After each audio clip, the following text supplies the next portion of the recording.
Hérode est furieux d'avoir été joué par les mages, qui, devenus prudents, ne sont pas repassés par Jérusalem. Ici encore, surprise. Comment un politique si avisé et dénué de tout scrupule s'est-il abstenu de faire suivre ces trois voyageurs venus de loin?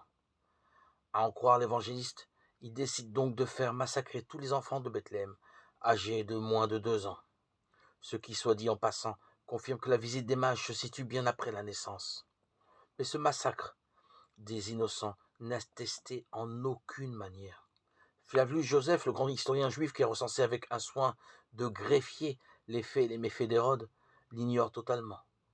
Qu'un tel événement soit passé inaperçu de tous sauf de Matthieu permet de douter beaucoup de sa réalité historique. Heureusement, car si l'arrivée de Jésus sur terre avait eu pour premier résultat un massacre de bébés, certains ont donc gardé sur le sujet un silence prudent. D'autres ont souligné au contraire la méchanceté diabolique des ennemis de Jésus.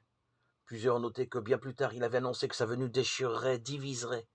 Beaucoup ont cherché à s'en tirer par des échappatoires du genre « il ne faut pas juger cela avec nos mentalités modernes ». Longtemps, on n'a attaché qu'une valeur relative à la mort des tout petits, tant ils en périssaient de maladie, tant dans les premiers mois, ou encore toute naissance est sanglante.